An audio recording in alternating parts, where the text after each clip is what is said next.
Welcome to CCK Live. My name is Elise Phillips, and I'm joined today with my colleagues Matt Fusco and Sam Augustini. Today, we are going to be talking about VA ratings for depression and PTSD. So let's get started by just talking a little bit about what depression is.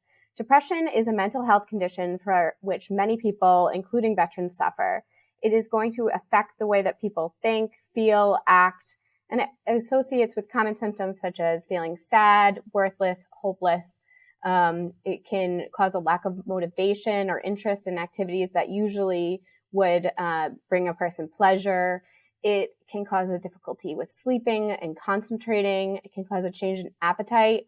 It can even bring about irritability and fatigue. On the flip side, Matt, can you tell us a little bit about what PTSD is?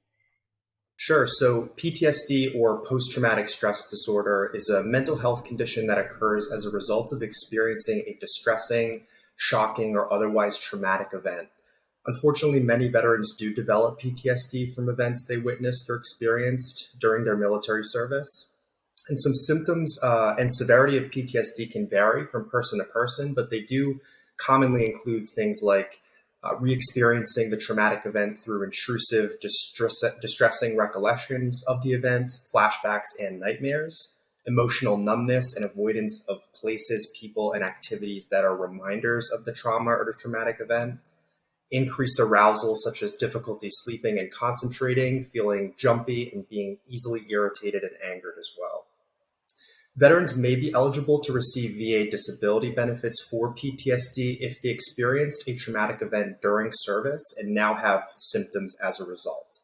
This traumatic event or incident that caused the veteran's PTSD is known to the VA as a stressor. Veterans can have multiple stressors, which can come in various forms. To provide some examples, something like exposure to great peril, such as death or injury, the threat of great peril, or sexual trauma or threats of sexual trauma. We do have a lot of other in-depth videos and information about PTSD and depression, so feel free to check those out on our blog and our website as well. Thank you. Yeah, so that stressor piece is really one of the biggest distinguishing factors, I think, between depression and PTSD. But Sam, let's talk a little bit about that, how they can be similar. Can you tell us about how they're both rated? Sure. So although the requirements for service connection, as you mentioned, Elise and Matt, are slightly different when it comes to PTSD and depression, the way the VA evaluates the conditions for rating purposes is exactly the same. Specifically, aside from eating disorders, VA rates all mental health conditions using the same diagnostic criteria. So, for example, mental health conditions can be rated as at 0%, 10%, 30, 50, 70, and up to 100% using VA's general rating formula for mental health disorders. Now, those can be found under Title 38 of the Code of Federal Regulations, and that's under Section 4.130. Now, these ratings are based on the level of social and occupational impairment that the mental health condition results in, as well as the frequency, duration, and severity of those mental health symptoms. And also, for your reference, the diagnostic code for PTSD is numbered as 9411, and the diagnostic code for depression is typically listed under 9434. Now, it's important to remember that a veteran does not need to have every symptom listed in each of the rating criteria in order to receive that rating. So, for example, a veteran doesn't need to have every listed symptom in, say, the 50% rating to be entitled to a 50% rating. And that's because a Court of Appeals for Veterans Claims case called Mauerhan v. Principi established that the symptoms listed in Diagnostic Code 9411 are not intended to constitute an exhaustive list, but just rather serve as an example of the type and degree of symptoms or their effects that would justify a particular rating. Thank you. And because of these similarities, we really do see an issue with something that's called pyramiding, which means that if you have both a diagnosis for depression and for PTSD, you're likely not going to get separate disability ratings for both of these conditions since there are so many overlapping symptoms. VA regulations do strictly prohibit being basically compensated twice for the same symptom. So if your PTSD causes insomnia and your depression also causes insomnia, you're not going to get two different ratings for those.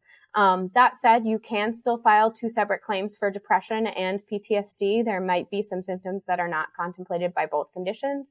But usually we do see those conditions kind of combined and rated all as one psych disability and looked at under that regulation 4.130. So let's talk about some other ways that you can get rated for PTSD and depression. Matt, can you tell us a little bit about temporary total ratings? Yeah, so if a veteran is hospitalized for 21 days or more due to their PTSD or depression, they may be eligible to receive a temporary total rating of 100%. In order to qualify for a temporary hospitalization rating, veterans must be receiving treatment at a VA medical center or another VA-approved hospital.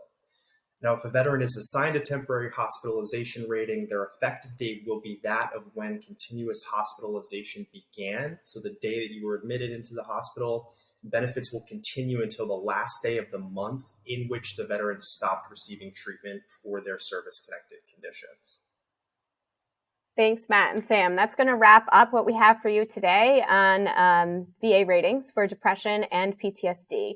To learn more about VA claims for mental health conditions, including the type of evidence that you need to submit and how mental health C&P exams work, check out our other videos. Be sure to like this video and subscribe to our channel to stay tuned. Thanks for watching.